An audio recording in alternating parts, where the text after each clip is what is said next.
man la ya'mal bima aqul, man la ya'malu bima aqulu,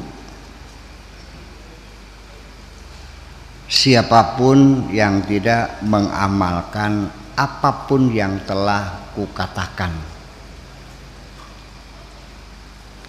La yafhamu ma'akul, pasti dia tidak paham apa yang aku katakan. Kalau dia tidak mengamalkan apapun yang kukatakan, berarti dia tidak paham apa yang kukatakan. Jadi bukan hanya paham dalam pikiran, tapi tidak paham dalam bentuk perbuatan. Apa yang kukatakan kau lakukan. Iya. Fa'idha amila fahima, kalau sudah diamalkan baru paham. Karena bagaimanapun paham secara teori, tapi belum paham secara praktek. Pemahaman teori itu masih ngambang, baru mantep kalau pemahaman secara praktek. Anak SMK yang sekolah 3 tahun di jurusan otomotif dengan anak yang tidak sekolah kerja di bengkel 1 tahun, SMK 3 tahun, mana yang lebih pinter? Ilmu juga semua diamalkan, kalau enggak ya gimana? Sebatas teori, itu apal-apalan. Nah itu yang sekarang lagi dibahas, dibicarakan oleh Nadiem Makarim, bahwa ke depan pendidikan kita tidak lagi mengandalkan hafalan-hafalan itu. Saya setuju. Dan pendidikan sekarang harus dimerdekakan. Nih, dan guru, ini saya menerangkan teori Nadiem Makarim, tapi saya nggak pernah diminta ya, nggak apa-apa dah ya. Iya, guru penggerak. Ya, jadi pendidikan harus ada kesetaraan. Jangan seperti majikan dengan bujang. Yang apa kata guru harus dituruti. Harus ada interaksi antara guru, ada kesetaraan. Guru membimbing, bukan atasan. Ya, dan ada kemesraan, ada hubungan, saling paham, saling menghormati. Ya, yang sudah ya sudah, nasib saya juga. Kalau salah baca dipukul lagi, salah dipukul lagi, udah capek dipukulin. Bukan tambah pintar, tambah goblok jadinya. Karena sebagian gagap kan. Ya iya. Tidak konsentrasi. Itu. Jadi yang penting adalah prakteknya, amalnya. Itu. Idza lam tuhsin adzanna bi, apabila engkau tidak berbaik sangka kepadaku, la tu'minu bima aqulu, kamu tidak akan percaya apapun yang aku katakan, wala ta'malu bihi kaifa tafhamu. Ya, dan juga tidak akan kamu percayai dan tidak akan kamu amalkan. Bagaimana kamu bisa paham? Ini artinya bahwa hubungan antara mursyid dengan murid itu harus dibangun berdasarkan praduga baik. Artinya sang murid mempercayai guru, bahwa gurunya itu layak menjadi seorang guru dan gurunya berilmu dan guru itu mampu mendidik saya. Bagaimana bisa seorang murid meminta ilmu dari seseorang yang dia tidak yakin bahwa itu layak atau tidak menjadi guru?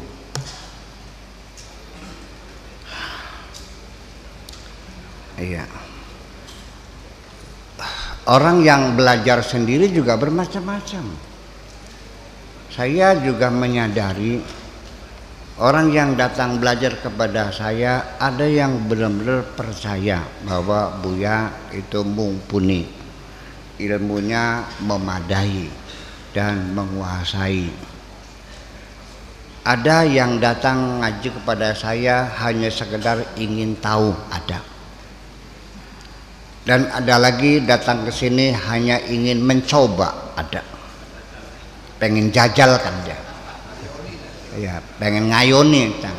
Pengen tahu seberapa kedalamannya. Cang, saya mau soal bisa jawab enggak? Ada. Ya saya tahu gue mana itu. Tapi nggak usah dikatakan bahwa orangnya kamu kan. Nggak usah, saya pura-pura nggak tahu aja. Dan saya pun ketika menjawab pertanyaan orang yang mau ngayoni saya itu, mau jajal itu, juga saya tidak boleh dengan nafsu, dengan ingin menunjukkan ilmu saya, nggak boleh dong. Allah tahu semuanya itu. Ya santai aja, biasa aja. Itu. Sebab nanti ceritanya lain. Sebab dia sendiri bukan lagi mencari ilmu, dia lagi menjajal saya kok. Apapun jawaban saya akan dibantah, saya tahu kok. Ya kan begitu persoalannya.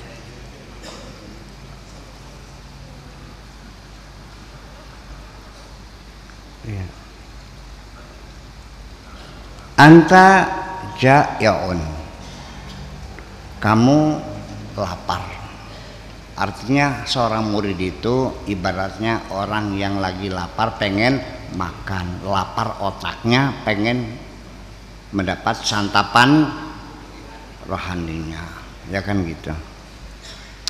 Taqifu bihidai, kamu hanya duduk bersimpuh di depanku. Wala ta'kulu min ta'ami, makanan yang kuhidangkan tidak kamu makan, duduk aja, diem aja. Silahkan mangga nggih suwun, enggak dimakan-makan. Kaifa tasba'u, bagaimana kamu kenyang? Yang lucu lagi, makanan yang ku berikan belum kamu makan, kamu minta lagi bagaimana saya mau ngasih. Ilmu juga baru bisa ditambah kalau ilmu itu sudah diamalkan. Makanan itu saya kasih, makan aja dulu. Kalau kurang silakan minta lagi. Yang belum dimakan belum aja minta lagi, gimana lagi? Makanya ilmu itu Allah akan berikan kepada orang yang sudah diamalkan, ditambah lagi. Sebab mengamalkan ilmu itu menghasilkan ilmu baru. Dalam menyusun premis-premis itu, kita hanya mudah mendapatkan punya dua premis. A sama dengan B, B sama dengan C. Ketika dua premis itu digabungkan, kita mendapat premis ketiga, yaitu A sama dengan C. Ya, itu logika seperti itu.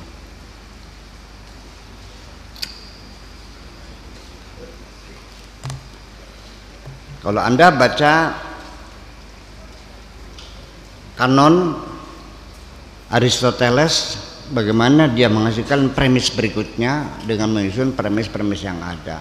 Ilmu itu dikaitnya dengan ilmu lagi.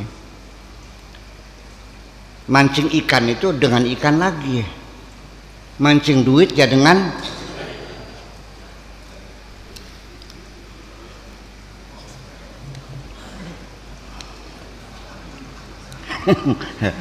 sengaja diterangkan biar paham.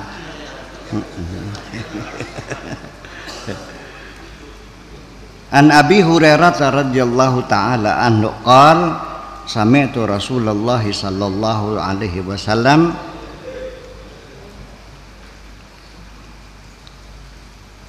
man marida laidatan wahidatan, barang siapa yang jatuh sakit dalam semalam, wahuwa radin, dia ridha, dia menerima anillahi, menerima apapun yang telah ditentukan oleh Allah. Maksudnya ya udah wayahna sakit, ya udah sakit, Saya juga udah lama nggak sakit-sakit kok, ya wajar lah kan gitu. Itu tidak akan menimbulkan penderitaan. Sebabnya kamu semakin menderita ketika jatuh sakit, engkau mempertanyakan, kenapa aku harus jatuh sakit? Di situ kamu mulai sakit. Siapa penyebabnya ini? Ini gara-gara pembantu kurang bersih mencuci sayurannya. Jadi saya kena diare begini. Yang disalahkan siapa?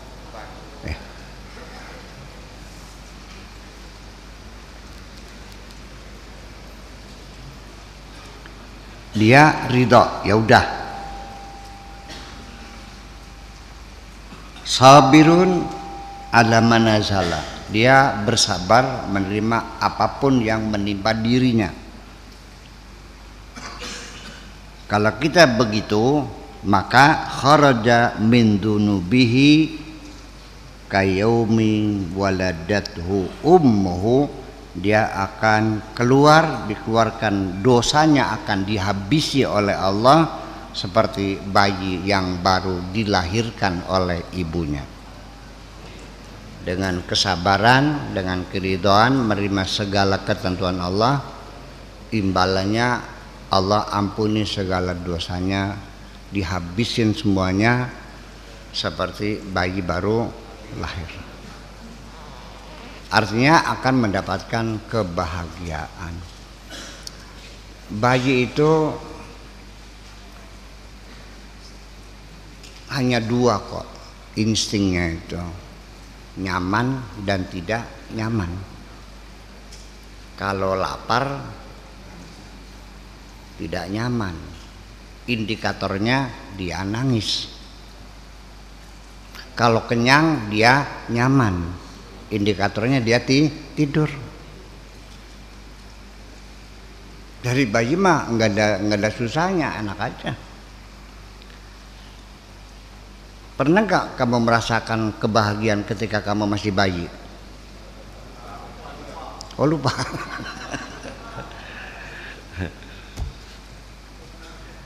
Bika la yaji'u syai'un wala budda minka. Dengan sebab kamu sesuatu tidak datang, wala budda minka, dan tidak bisa dari kamu. Artinya kamu tidak menjadi sebab sesuatu bisa terjadi, dan juga tidak menjadi persyaratan akan keberadaanmu supaya sesuatu terjadi. Artinya bahwa bukan karena kamu bekerja keras kamu mendapatkan keuntungan. Tidak menjadi keharusan bahwa karena kamu banting tulang peres keringat sehari-hari kamu bakal jadi kaya. Betul enggak? Dan juga tidak mesti orang yang santai-santai lalu dia hidupnya miskin. Semuanya Allah yang menentukan. Jangan pernah kau katakan aku kaya karena aku rajin, karena aku sarjana, karena aku.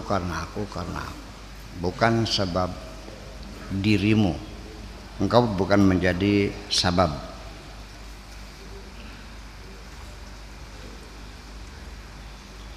Karena Mu'adz radhiyallahu ta'ala anhu yaqul, Mu'adz maksudnya Mu'adz bin Jabal mengatakan li sahabati kepada teman-temannya, qumu nu'minu sa'atan. Bangunlah kita beriman sesaat. Ini kalimatnya gitu. Bangunlah kamu semuanya, kita beriman sesaat. Maksudnya apa?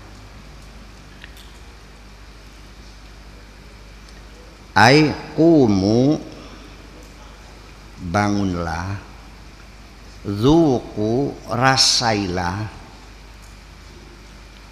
saatan, sesaat. Bangunlah dan rasakan sesaat. Qumu, bangunlah, udkhulu al-baba sa'atan, artinya bangunlah, silakan masuk ke dalam pintu sesaat. Rifqan bihim, karena sayang kepada mereka. Sebentar. Kana yusiru ilal ittila ala asya ghamidah. Ala asya'in ghamidatin, dia sambil mengatakan kumun minusatan, sambil tangannya mengisyaratkan, menunjuk-nunjuk kepada sesuatu yang masih ghamid, masih samar-samar, dengan membuatkan isyarat-isyarat tangannya yang tidak dipahami orang. Yusiru ilan nazar bi'ainil yakin, dia mengisyaratkan kemampuan melihat dengan mata keyakinan,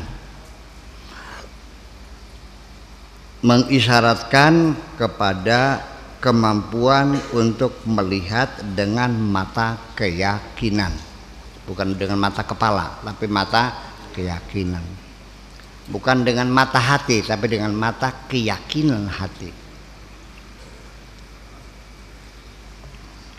Laisa kullu muslimin mu'minan, tidak semua orang muslim itu mukmin. Boleh saja orang mengatakan aku muslim, boleh, tapi belum tentu Anda beriman. Iman dan Islam dua hal yang berbeda. Yang lahir terlihat mata itu Islammu, sholatmu, puasamu, sedikitnya itu. Tapi iman adalah urusan hatimu. Belum tentu orang yang sholatnya rajin, keimanannya tinggi. Wala kullu mu'minin muqinan, dan orang yang beriman itu juga belum tentu dia yakin. Baru tingkatan iman, belum tingkatan yakin. Di dalam surat Al-Baqarah, alladzina yu'minuna bil ghaibi, tapi di akhirnya wabil akhiratihum yuqinun. Artinya kalau yakin itu artinya tadi saya ngobrol dengan Pak Didik. Jadi seorang hakim itu bisa saja mengambil keputusan dengan bukti-bukti yang dikumpulkan, tetapi ada dua macam. Ada bukti-bukti langsung, namanya direct evidence, itu sangat kokoh sekali.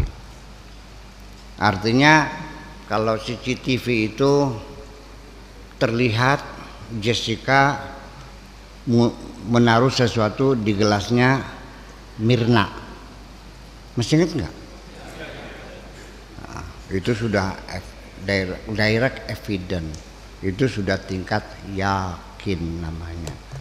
Tetapi kasus Jessica itu divonis dihukum itu tidak menggunakan direct evidence, iya, tapi circumstances evidence, ya, bukti-bukti hasil analisa dari penafsiran bukti-bukti yang ada di sekitarnya. Nah, jadi kalau berdasarkan dalil-dalil penunjang itu namanya baru berdasarkan dalil. Berdasarkan indikator itu tingkatnya iman. Tapi kalau melihat sendiri itu namanya ya yakin. Seorang tamu nanya kepada santri, buyanya ada? Nang, ada. Bu silakan. Bu lagi istirahat, sok masuk aja dulu. Ditunggu dari pagi sampai sore. Marah nggak tamunya? Gimana sih? Saya datang, dia bilang, ya Allah Pak Kiai, nunggu dari pagi, kata santrinya ada istirahat. Si anak tadi saya panggil, saya nanya kenapa? kamu mengatakan saya di dalam? Soalnya sendalnya ada, mobilnya ada. Itu juga satu dalil, jangan yang ditolak, satu dalil.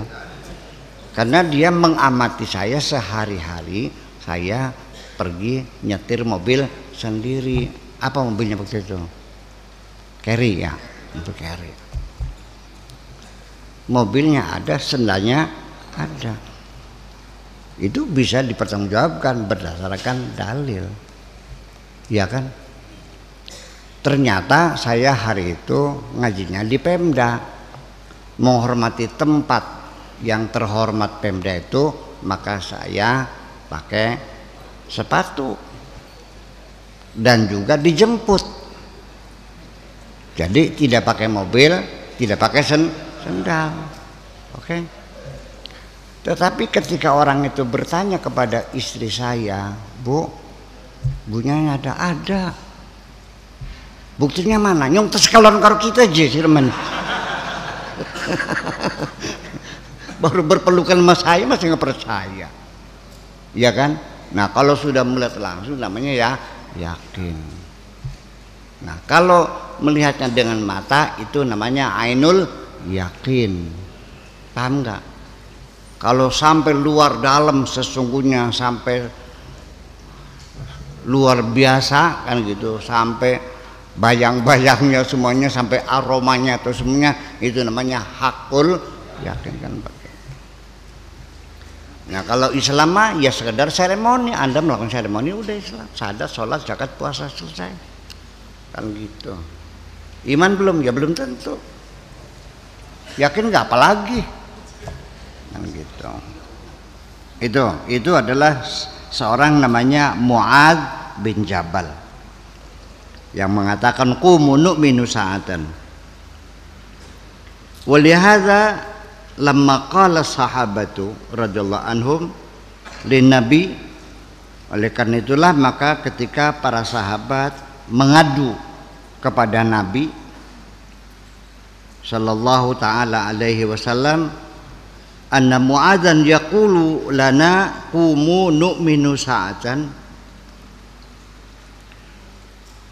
Ketika sahabat mengatakan kepada Nabi bahwa Mu'adz mengatakan kepada kami qumu nu'minu sa'atan, mereka bertanya alasna mu'minin. Mereka mengatakan bukankah kami sudah beriman? Faqala Nabi mengatakan da'u Mu'adzan wa sya'nu. Udahlah nggak usah mikirin Mu'adz lah. Maksudnya apa? Udah nggak usah mikirin dia, udah mau dipegel bae silaneku. Itu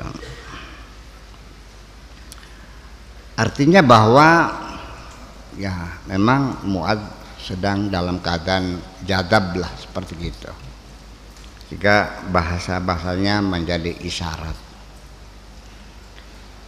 Ini diduga jadab-jadab ini menjadi hal yang lucu-lucu sesungguhnya. Pada zaman erek-erek itu orang gila dianggapnya jadab, ditanya nomor kok, kalian boleh pira nomor pira ya saya keluar aja apa. Tapi kadang-kadang betul juga ya nomornya gitu. Lumayan dapat buntut dah 236 dapat keluarnya. Ada yang pernah masang arak-arak dulu. Nah.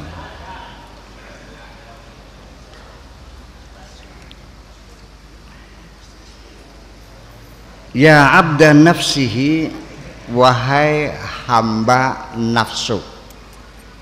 Hamba nafsunya. Hamba nafsu itu orang yang menghambanya bukan kepada Tuhan, tapi menghambanya kepada nafsunya sendiri. Abdan nafsi. Maksudnya menghamba nafsunya itu artinya kalau disuruh Allah ngelawan aja, kalau disuruh nafsunya nurut saja. Kalau nurut saja itu adalah Tuhanmu. Yang apa saja dituruti itu adalah Tuhanmu. Kalau nuruti nafsu berarti Tuhanmu siapa?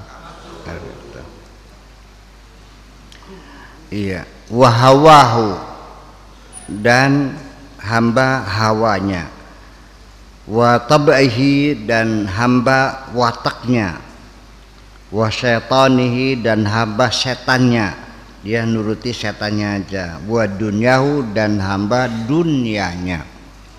Semua yang dilakukan hanya untuk menuruti keinginan-keinginan menghimpun dunia.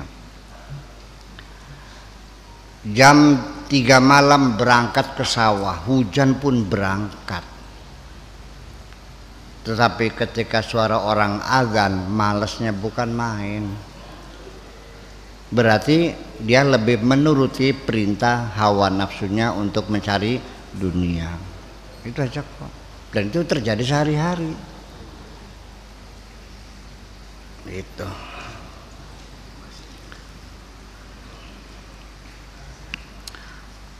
La qadara laka indallah. Kamu yang masih menyembah nafsu, menyembah dunia, menyembah setan, kamu itu tidak ada nilainya secuil pun di sisi Tuhan, nggak ada. Langkah regane sira kunang ada. Wa inda ibadihi salihin, juga di pandangan mata orang-orang yang saleh. Mereka tidak akan hormat kepadamu, kamu itu penyembah nafsu kok. Ya.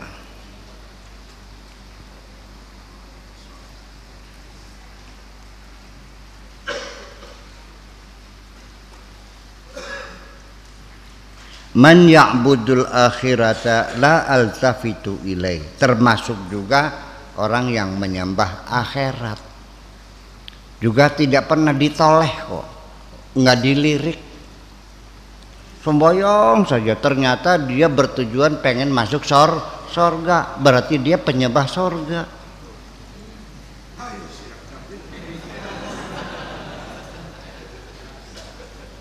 Sembahyang mah sembahyang, tapi otaknya ngeres, kepengen dapat bidadari yang cantik jelita, yang bokongnya bahinol. Jadi sambil sholat sambil bersahwat juga, menghayali bidadari. Bener gitu tuh. Apa hubungannya ibadahmu dengan seksual? Bener? Ya tapi saya juga tidak menyalahkan, di Al-Qurannya ada, ditawarin kok. Urum maksuratun fil khiyam fabi ayyi ala'i rabbikuma tukadziban. Iya. Hurun ain, bidadari yang matanya berlok-berlok. Ya, lam yamsasunna insun wala jan, yang belum pernah disentuh oleh manusia dan jin, masih perawan ting-ting. Kan terbayang dalam pikiranmu surga, bidadari.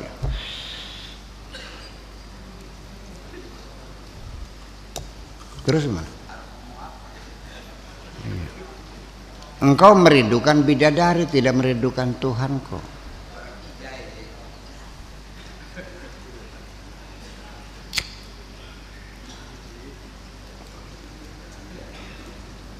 Engkau kaya raya, ada perempuan yang mengatakan aku cinta kepadamu, mencari kamu. Dia sengaja niatnya ngeret. Ada nggak perempuan ngeret? Ya ngeret pangeran sih lagi.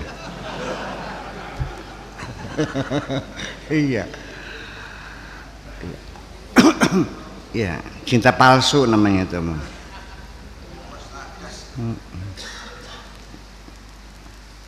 Ya seperti itu. Iya. Kaifa man yahidud dunya, bagaimana aku bisa menghargai orang yang memuja dunia? Nggak usah lah. Iya. Waihaka istamal bilaklaqatil lisan. Apa yang kau lakukan? Ya, hanya mengandalkan lak-lakan lisan. Lak-lakan itu bahasa Arab, lak-lakoh itu lak-lakan sini. ngomongnya semetu sing tenggorokan, beli sing jero ati beli. Keluarnya dari lak-lakan, dari tenggorokan, bukan dari hati. Apa itu semuanya? Iya, omong kosong. Bila amalin, tidak pernah diamalkan, hanya ngomong kosong semuanya itu. Lak-laka itu dari bahasa Arab menjadi lak-lakan. Bahasa Jawa ya lak-lakan. Bahasa Indonesianya apa? Tenggorokan.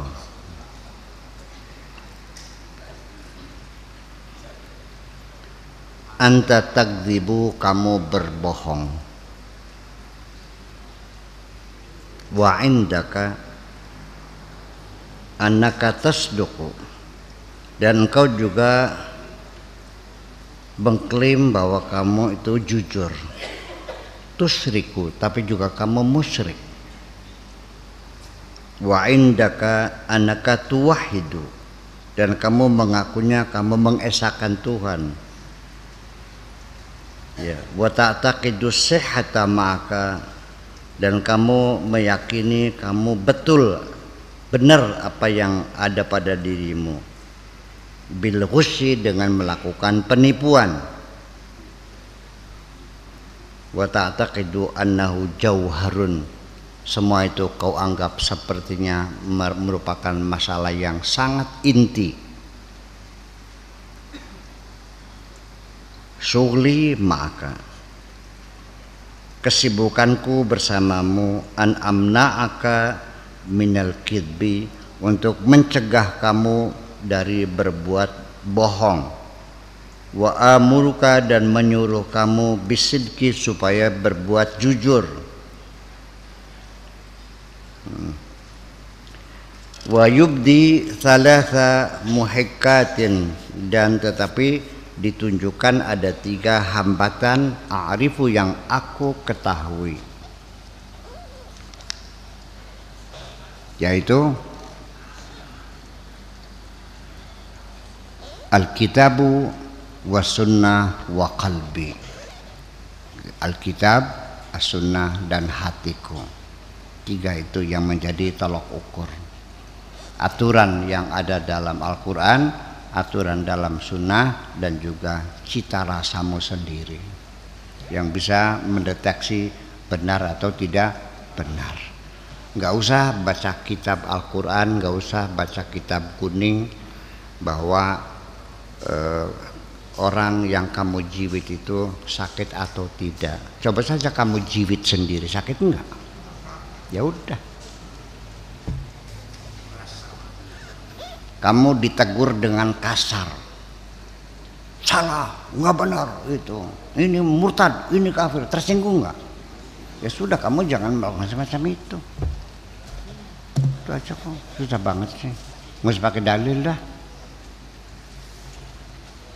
Ada orang seletingnya terbuka, bilang dong, Pak punten, apa itu, tolong seletingnya Pak. Oh iya, makasih. Tapi ketika itu biadab, seletingnya terbuka, itu kemaluannya kelihatan. Masa begitu caranya? Kafir, musyrik, neraka. Maksudnya apa? Negur atau marah ini? Tersinggung nggak? Nggak ngerti. Coba lu gue tegur seperti itu, tersinggung nggak? Ya udah. Nah itu.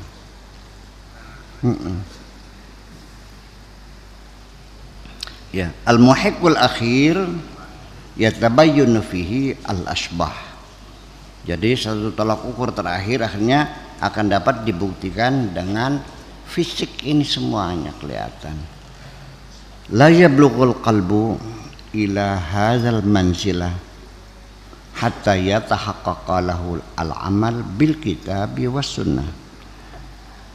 Hati tidak akan mencapai tingkatan ini sampai dia mampu mengamalkan, merealisasikan dengan perbuatan yang berdasarkan Alkitab dan As-Sunnah. Al-amal bil ilmi tajul ilmi. Amal berdasarkan ilmu adalah tajul ilmi, mahkota keilmuan, artinya punya ilmu tingkat tinggi, artinya betul-betul bukan paradigma biasa tapi paradigma eksperimentalis, artinya sudah diuji berulang-ulang dengan hasil yang sama. Kalau sesuatu sudah diuji berulang hasilnya sama, jangan pernah menguji sesuatu yang sudah hasilnya sama berharap akan menghasilkan yang berbeda. Udah pasti itu mah. Nah, itu tajul ilmi. Al-amal bil ilmi nurul ilmi. Amal berdasarkan ilmu adalah nurul ilmi, cahaya ilmu. Makanya fa innal ilma nurun min ilahi wa nurullahi la yuta li asih. Safa'us safa, sangat-sangat jernih. Jauharul jauhar, intinya inti. Lubbul lubbi, ya intinya inti sama, ya. Al amalu bila ilmi yusahihul qalba, beramal berdasarkan keilmuan itu akan bisa membetulkan hati, wa yutahiru, dan akan membersihkan hati, membetulkan dan membersihkan hati. Fa idza sahal qalbu sahhatil jawari, kalau hatinya sudah sehat baik, maka anggota tubuh kita juga akan menjadi baik. Idza taharal qalbu taharatul jawari, kalau hati kita suci, maka anggota badan kita juga menjadi suci. Min sihati sirri, berupa kesehatan sir, alladzi bainal adami wa baina rabbih azza wa jalla. Idza taharul qalbu taharatil jawarih, idza khala'a alaihi khalaqa anil jannati.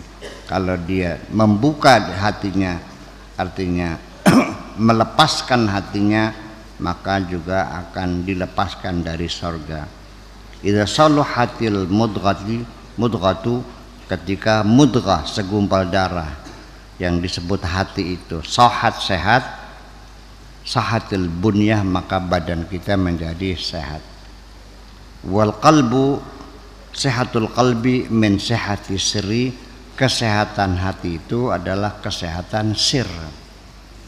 Ini dari hadis Nabi, ala inna fil jasadi mudghatan idza saluhat saluhal jasadu kulluh wa idza fasadat fasadal jasadul kulluh ala wahyal al qalbu. Itu hadisnya itu. Mungkin hafal semuanya.